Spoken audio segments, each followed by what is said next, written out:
Imaginemos que es el año 1960. Don Franklin Anaya, arquitecto y músico cochabambino, recorre las calles de su ciudad, visitando las escuelas, entrevistándose con maestros, sobre todo conversando con los niños de nuestra ciudad. De estas visitas, don Franklin Anaya seleccionará un grupo de 60 estudiantes por sus aptitudes rítmicas y melódicas para iniciar el siguiente año una gestión que marca el inicio de un proyecto educativo y pedagógico nuevo para nuestro país, que después será catalogado como un fenómeno cultural sin precedentes en nuestra historia. Este proyecto pedagógico significaría un hito en la cultura de Bolivia, en los procesos culturales. Don Franklin Anaya solicitó a la alcaldía entonces unos predios para poder llevar adelante una escuela que se llamaría Instituto Eduardo Laredo.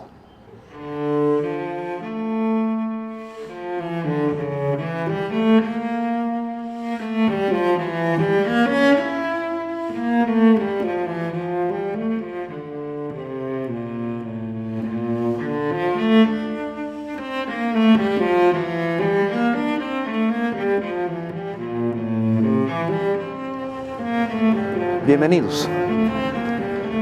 Quiero hoy invitarlos a un recorrido muy especial, a un recorrido de cultura, a un recorrido a través de las sonrisas de nuestros niños, de sus luces y sus proyecciones futuras.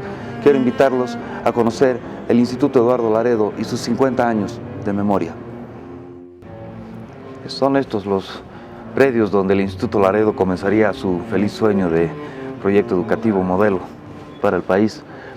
Aquí en este recinto venían los niños cada día buscando ilusiones, forjando talentos, buscando esperanzas y pensando en un mañana mejor para el país. Aquí un lugar donde, como ustedes pueden ver en este garaje, en este patio, se guardaban y se parqueaban los autos basureros del municipio. Cuando salían temprano, los niños empezaban a entrar a sus aulas aquí, en los costados de estos predios que están conformados ahora las aulas donde se escuchaban risas y bullizos alegres. El muro de este galpón, que fungía como taller mecánico, simplemente llegaba a la mitad y después era sostenido por columnas, el techo que se apoyaba en él. Lo que sucedió fue que al hacer los arreglos para transformarlo en un teatro, se elevó el muro, se dejaron solamente esas ventanas. Fue ahí que vino un vecino indignado a presentar una protesta porque ya no podía escuchar las voces del coro de niños que ensayaba aquí cada día. Fueron algunas de las anécdotas que acompañan el trayecto del Instituto Laredo. Uno de los elementos más importantes con el que debe contar un proyecto como el Instituto Laredo, que es donde termina todo el esfuerzo académico de cada gestión, de cada ciclo, es sin duda un teatro.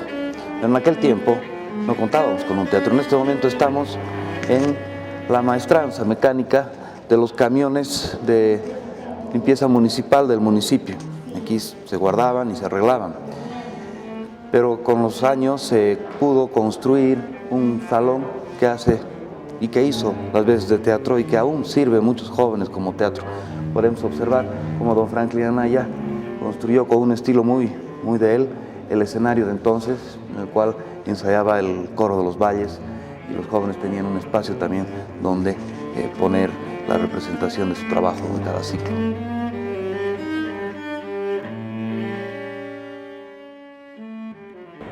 Les habla Álvaro Cadima. Actualmente desempeño el cargo de director académico de la sección Artes del Instituto Laredo. Y les estoy hablando desde estos recintos que en lo personal me traen muchísimos recuerdos, muchísimas emociones. Porque yo inicié mis estudios musicales en estos predios. Estuve hasta séptimo del nivel primario estudiando acá y cuando me tocaba octavo recién pasamos a los edificios actuales del Instituto Laredo. Entonces vengo acá y cada rincón, cada aula me trae recuerdo de un docente, de algún gran maestro que tuve la suerte de tener acá en el instituto. Como vemos es un patio pequeño que en realidad era donde los carros basureros se parqueaban durante las noches. En la mañanita cuando llegábamos ya no estaban y comenzaba la música. Una de las cosas más interesantes de este lugar era que, como no hay un tratamiento acústico y todas las aulas dan al patio, uno entraba a este patio y se escuchaba sonidos diversos de todos los instrumentos que se estaban interpretando en cada aula. Y eso creaba un clima mágico. Para un niño era mágico. Uno decía, ¿dónde llegué?, ¿no? Entonces, estamos recordando por aquel lado la dirección, que cuando era niño me parecía inmensa. Ahí había unas personalidades que parecían quiénes son, ¿no? Don Franklin Anaya Arce, doña Juste Cortés, doña Marta Laredo. Compartían un espacio tan pequeñito, pero cuando entrábamos nos parecía el gran salón donde estaban las autoridades máximas del instituto. Y así cada rincón trae recuerdos mágicos, musicales, de enseñanza. La primera clase de clarinete, me estaba acordando. En aquel sector está lo que llamábamos de niños la pajarera. Es pajarera porque parece una jaulita, ¿no? Son jaulitas pequeñitas y hay que subir por una grada pequeña. Y ahí arriba funcionaba cuarto medio y abajo tercero medio. Y en las tardes eran aulas de instrumento. Entonces yo me acuerdo mis primeras clases de clarinete con Ronald Martínez, un gran músico, literato, artista plástico, que está allá en la memoria de la cultura cochabambina. Y me acordé, mi primer día de clases cuando entré, me acordé cada palabra que me dijo ese primer día. Es impresionante cómo cuando uno entra ve que estas paredes están llenas de recuerdo y llenas de enseñanza. Este recinto trae particularmente recuerdos muy especiales porque aquí se hacían todas las presentaciones artísticas que aquel entonces el instituto podía producir, principalmente los coros. Ensayábamos con el coro de los niños cantores del Valle bajo la dirección de don Franklin Anaya Arce. Y lo que particularmente yo me acuerdo que en el techo solo había las vigas y las tejas, y como estaba todo abierto en la parte de arriba, entraban los pajaritos y hacían nidos. Entonces cantábamos junto con el canto de los pájaros volando aquí adentro.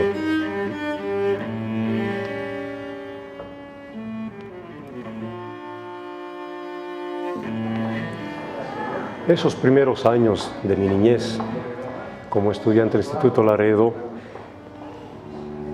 queda marcado por los ensayos de las zarzuelas. Esa época el instituto recibía la colaboración de una pareja muy dinámica de españoles, Gabriel Ángel y Ana Marina. Ellos prepararon muchas zarzuelas y fue la época gloriosa de las zarzuelas en Cochabamba, cuando se preparó El Hombre de la Mancha, Katiuska y muchas otras zarzuelas que volteaban taquilla en el Teatro Achá durante más de una semana. Y esta era el aula más grande que teníamos acá. Entonces aquí se ensayaban las zarzuelas y yo venía de niño a ver cómo ensayaban los solos, los cantantes, los pequeños grupos orquestales que organizaba Gabriel Ángel.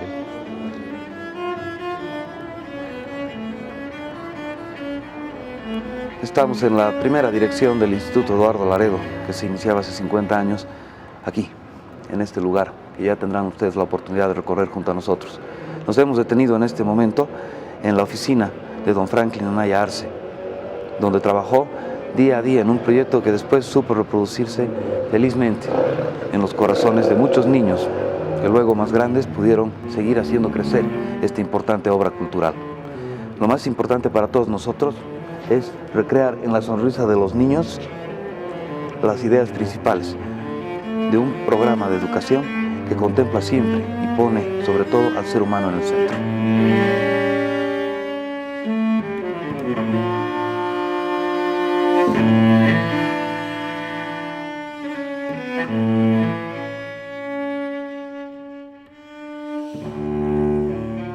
Estos predios que prestó la alcaldía al Instituto Laredo se situaban en el cuartel general de los barrenderos de la ciudad.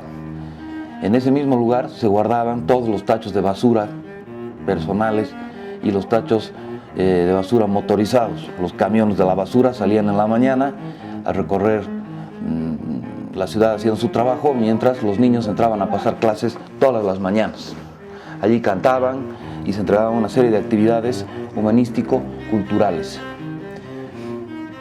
El grupo de profesores que acompañó a don Franklin entonces fue un grupo muy importante. Este grupo de profesores trabajó 3 años ad honorem pensando en que estaban construyendo un nuevo modelo pedagógico. Lo hicieron con total entrega, con amor, con los corazones en la mano. Llevaron adelante el primer periodo del Instituto Eduardo Laredo. El 61 entonces comienza la primera gestión pedagógica formal de nuestra institución en estos predios que ustedes pueden ver ahora, en los cuales nuestros niños, los bachilleres que hoy en día cumplen ya más de 60 años y creemos que fueron muy felices. Cuentan que en los procesos de selección don Franklin visitaba las aulas de otras escuelas fiscales diciéndoles a los niños que buscaba seleccionar astronautas con oído finísimo para ir a la luna. No sé si llegaríamos a la luna, pero me parece una excelente metáfora que este feliz proyecto haya nacido del interés y la entrega de un grupo humano que se dio por la niñez, por la juventud, sin escatimar esfuerzos, sin escatimar recursos personales, con una entrega total de amor a la enseñanza, con una entrega total en pensar en un futuro adecuado para la nueva y naciente nación boliviana. En aquel entonces, la educación estaba conformada de una manera, digamos, clásica, digamos, más formal, digamos, conservadora. En la escuela, los niños se sometían a un proceso de culturización fuerte. Todos sabemos que el proceso de educación es un proceso por excelencia violento al individuo. El ingreso a la cultura tiene el precio de internalizar normas, internalizar horarios, formas de actuar, formas de vestir, formas de comportamiento que a la sociedad le parezcan adecuadas, lo cual es muy curioso. Una sociedad siempre enseña lo que no practica. Pero en el Instituto Laredo se gestaba un proyecto diferente, un proyecto en el cual la disciplina no iba a ser cuartelaria, la disciplina iba a ser el principio de la disciplina de una orquesta, donde todos entregan lo mejor de sus emociones para poder alcanzar un producto que sea concomitante a toda la organización viviente en este espacio que hemos ido construyendo, un espacio que no es físico, un espacio que habita en los corazones de sus bachilleres, que habita en los corazones de sus estudiantes, que está presente en el latido de los profesores. Este espacio es el que se transporta de un lado a otro, no importa el lugar o el país en el que nos encontremos. Creemos que el Instituto Laredo apostó por formar seres integrales, seres en los cuales hay una gran sintonía entre las ideas y las emociones, que es lo que la educación clásica separa. Separa los procesos de pensamiento y de raciocinio como algo absolutamente diferente y encontrado con las emociones del ser humano. Son las emociones las que buscamos reprimir y son las cualidades de la razón las que se buscan exaltar en este marco de educación clásica. Este es el marco educativo, pedagógico, nacional, en el cual el Instituto Laredo empieza a emerger en un pequeño rincón de la ciudad. Bien, soy Justi Tesanos Pinto. Sabía que don Franklin inauguró una escuelita reclutando niños de las escuelas, niños con talento y calidad musical para formar la escuelita. E igual que reclutaba a sus chiquitos, me reclutó a mí y me llevó por la calle Sucre hasta la 16 de julio y entramos a la escuelita. Grande fue mi sorpresa cuando la escuelita funcionaba en una especie de patio donde se depositaban los carros basureros. Me ocupé de las labores de secretaría de la escuelita.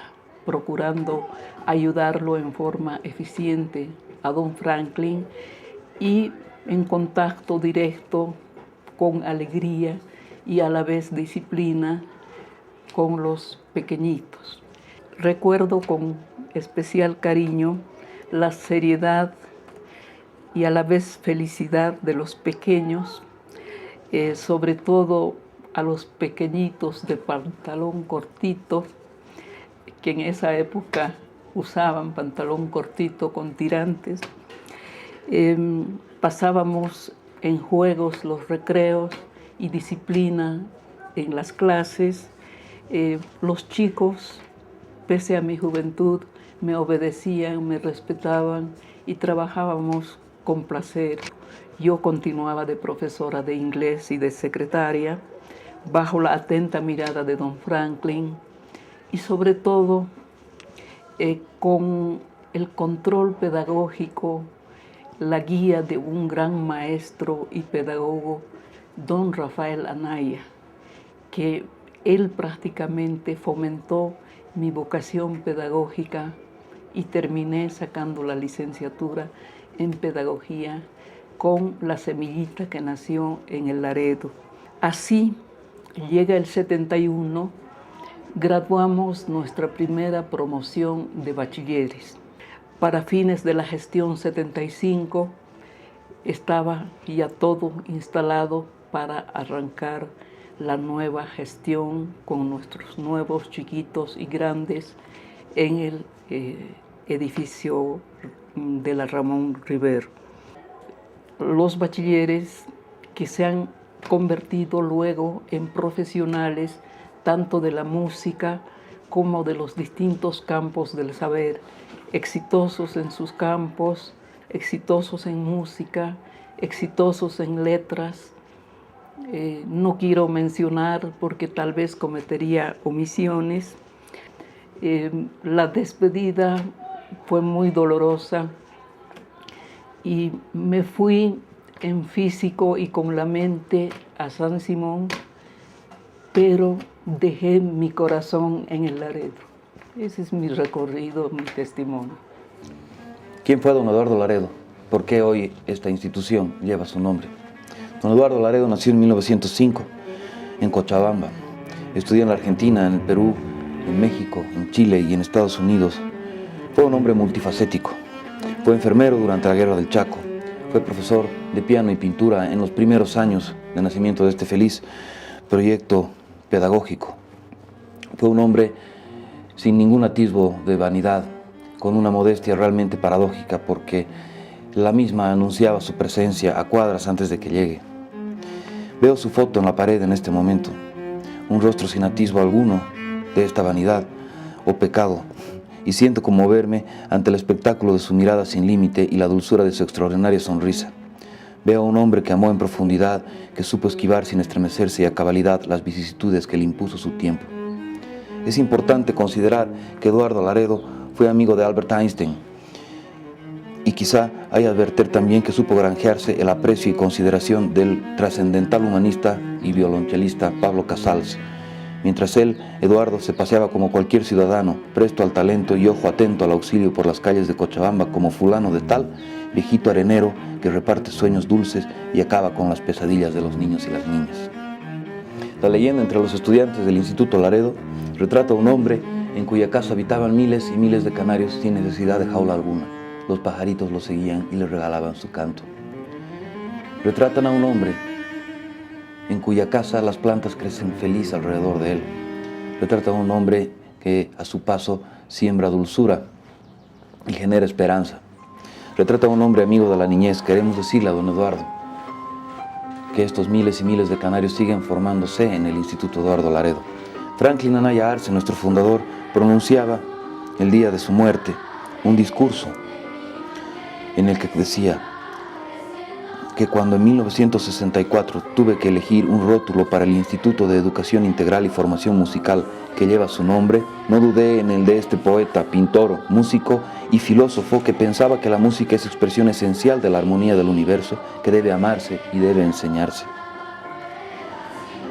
Es así, en marzo del 76 murió don Eduardo Laredo.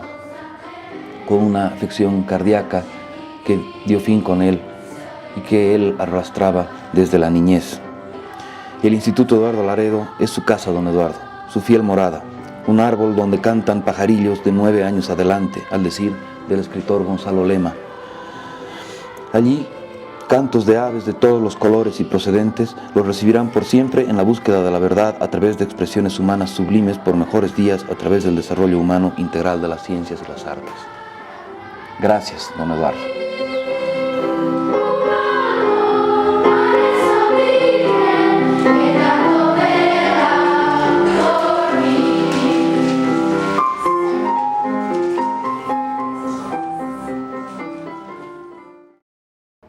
Bueno, mi nombre es Leonardo Anaya, soy hijo de Rafael Anaya, uno de los fundadores del Instituto Laredo. ¿Qué puedo decir yo de mi padre y como hijo y como ciudadano de este país? Él forma parte de una familia que se ha destacado mucho en este departamento.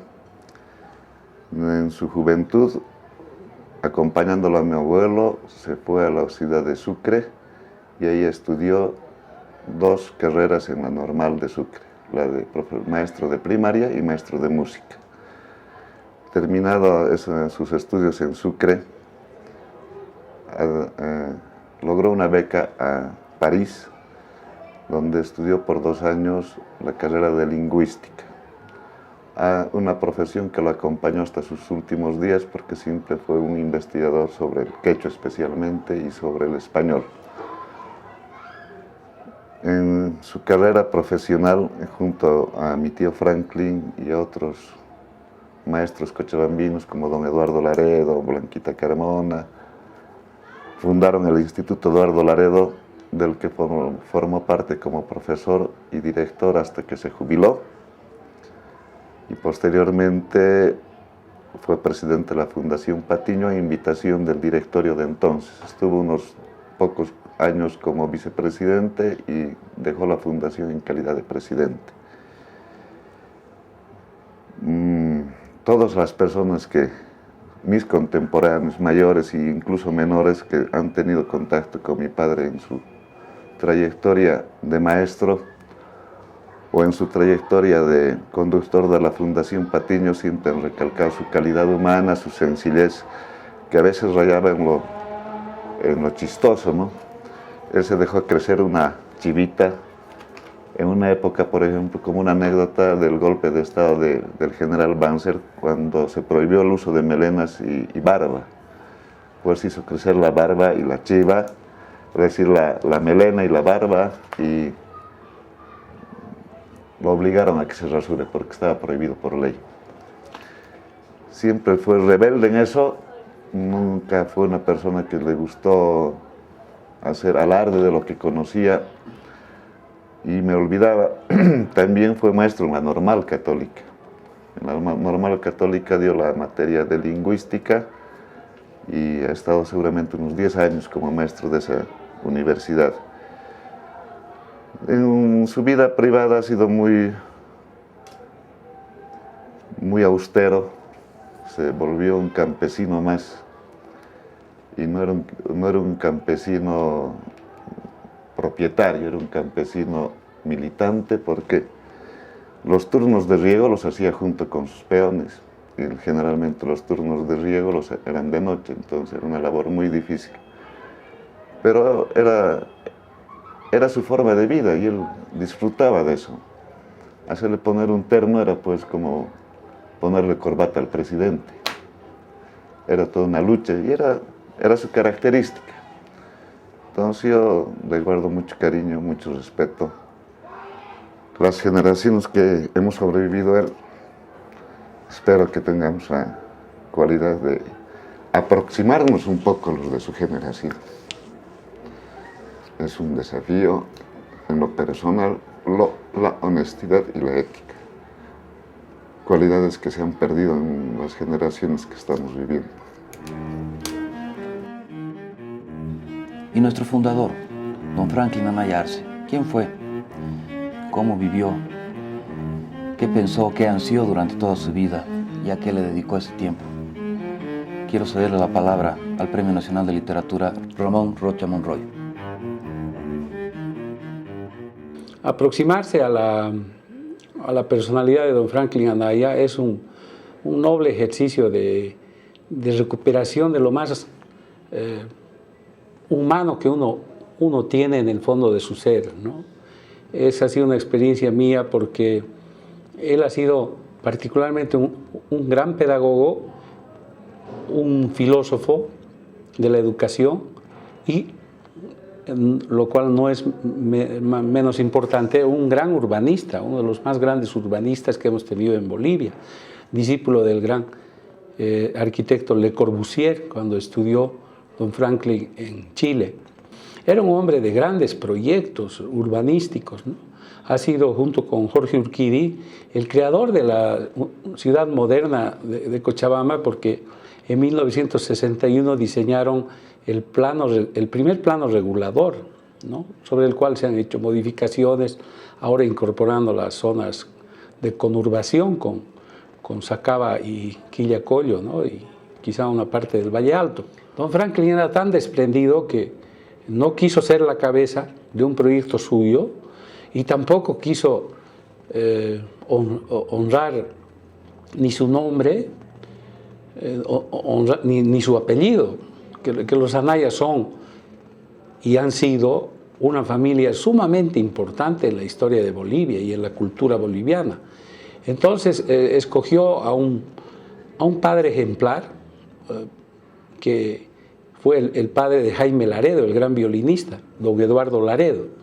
Don Eduardo Laredo era un hombre también de formación musical, pero fundamentalmente fue un gran padre, ¿no? Porque se sacrificó heroicamente para llevar adelante una carrera tan difícil, tan costosa, como era la que siguió Jaime Laredo con el éxito que ahora sabemos, ¿no? Don Franklin, digo que era un filósofo, porque reflexionaba sobre la vida sin lugares comunes, sino con conceptos que siempre son sugestivos, ¿no?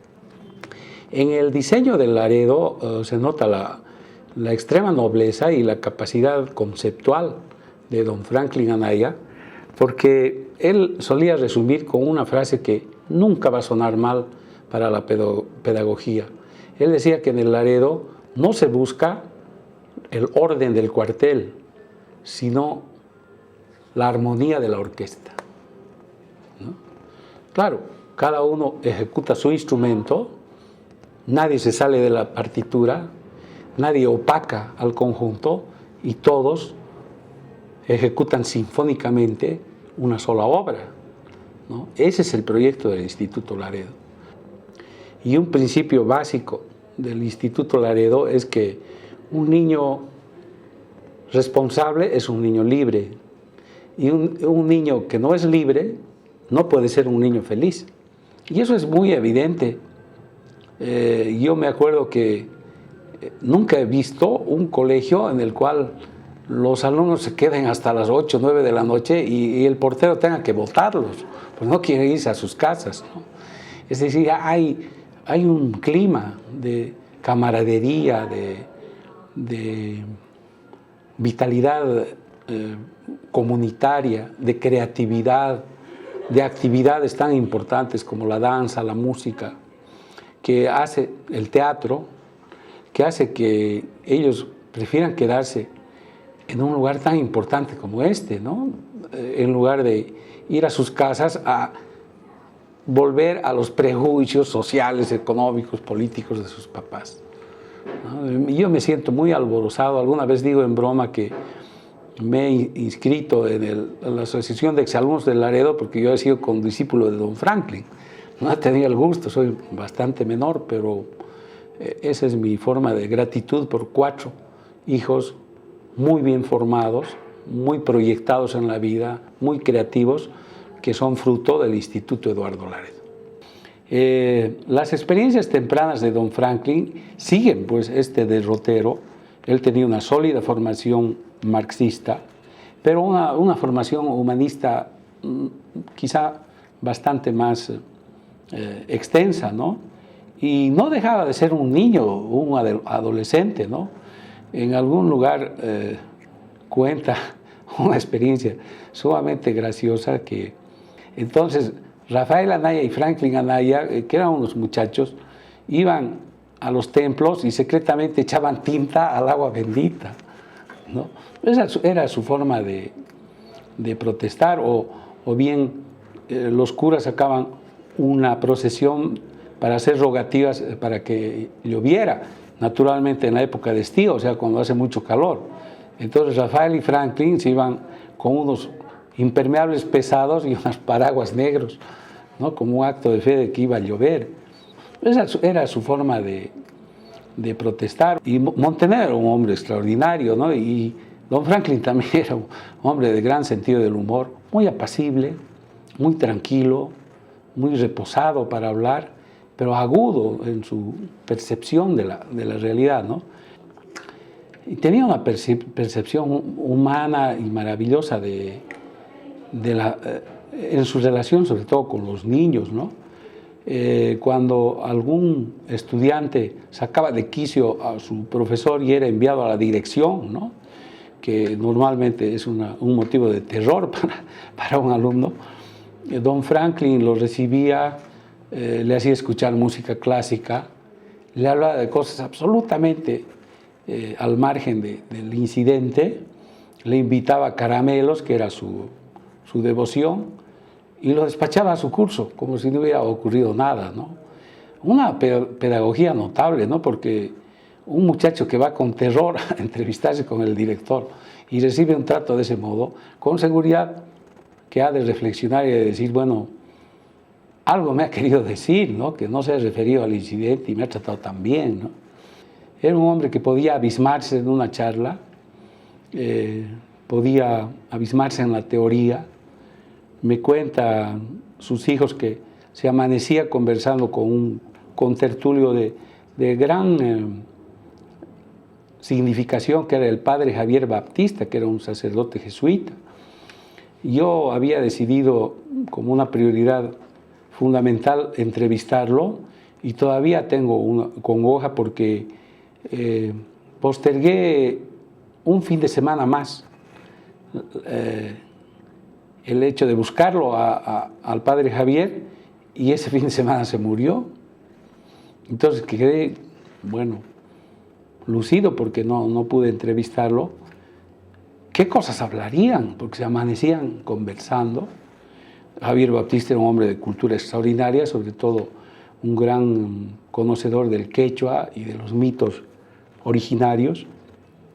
Y me decía Quilín que en el responso que le hizo a don Franklin en el momento de su entierro, dijo: yo tengo seguridad de que Franklin haya creído o no en Dios, pero tengo la seguridad de que está sentado a su diestra.